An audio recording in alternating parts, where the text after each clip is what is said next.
hope that we get the word spread that we're here at 7 p.m. instead of 1 o'clock now.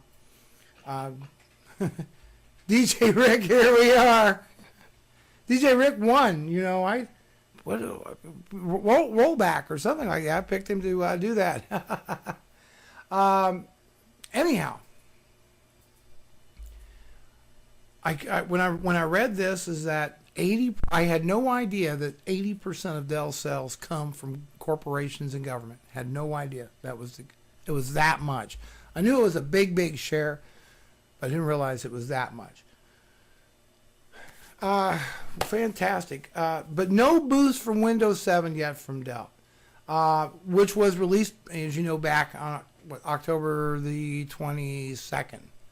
So we've just been, a little over a month now since Windows 7 was released, and the money, there's still this pent-up demand out there for things like servers and workstations and storage devices and all that.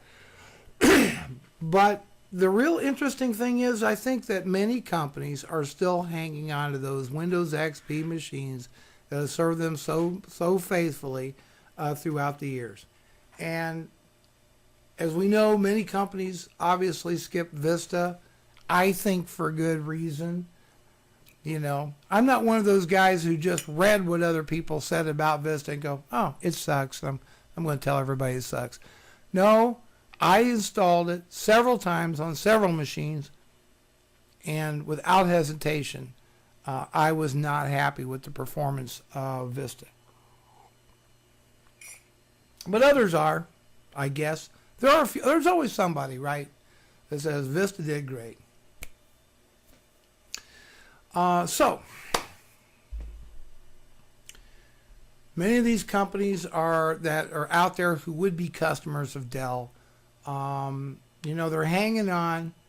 They're not rushing to go to Windows 7. And if 80% of your business comes from that kind of client, you can see where. See that? He's not going to tell me that I'm wrong, but he's doggone well going to imply it.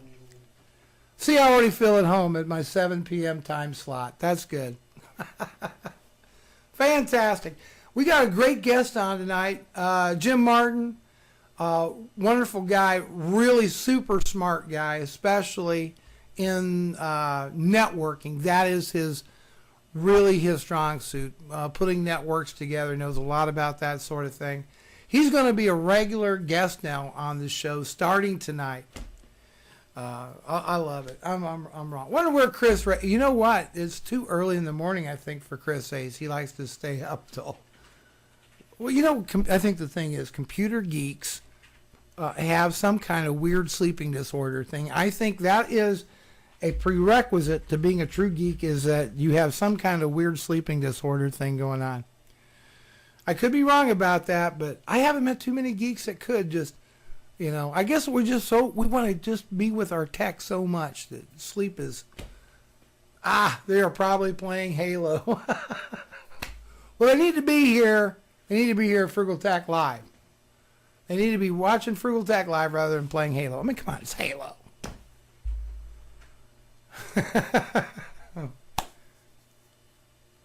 You know, Dell is one of those companies that I think a lot of us have a love-hate relationship with. I never got into the what I call the white box business. I never was a big fan of white boxes, so it never bothered me when I was doing IT consulting. Whether or not you got Dell, HP, didn't really matter to me because it was all generally decent quality. But a lot of white box builders absolutely detested Dell. And Dell started a partner program, right? You can partner with Dell, but there's already been a lot of bad feelings out there partnering with Dell, that you can register a deal with Dell, you know, and that customer, Dell will give you a price that you can quote your customer, and then that customer calls Dell direct and gets a better price. Yeah, there's a fundamental problem there with the way Dell does things, at least in their channel program. Michael Dell has been trying to turn that company around for since 2007. For about 2 years now, he's been working very diligently to try to turn it around. I don't know if you recall or not, but there was a time where Michael Dell suggested to Steve Jobs, you know what you do, Apple Computer? You fold the place, you sell it off, and give the money back to the stockholders. He actually went that far.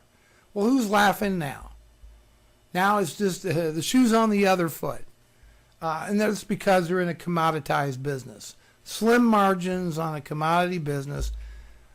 Windows 7 is not going to make them the quick buck they were hoping on getting. It's not going to happen, at least not for a while. Now, over the long term, yes. Steve Ballmer says, well, Windows 7 has been our best launch ever. I guess even compared to Windows, I don't know if that was compared to Windows 95 or not.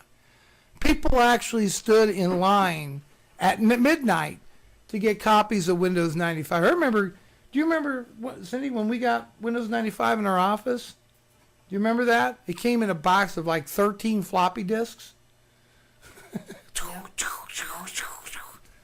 And it was exciting. It was good. Wow, finally, for the first time ever, our little cobbled together network actually ran for more than about a half an hour. That was exciting stuff. We're talking about the day where you had like cable and BNC connectors and terminators on those, and you were using Windows 32. At least you got your exercise that way. 13 floppy disks. That's how it came. But you know what? We were excited. We were really happy to get our hands on it. The good old days. Absolutely. Yeah. Now go around and upgrade. Well, how many computers we have at the time in the office? Like 12? It was horrible. It was... Oh, the Millennium Edition. Windows Me. Free Tech Tube is a huge fan of Windows Me. I'm telling you. He's a huge fan of Windows Me. So, I'm going to go ahead and do a segment we're going to make into a YouTube video, I think. Because I need to get back into doing the YouTube video thing.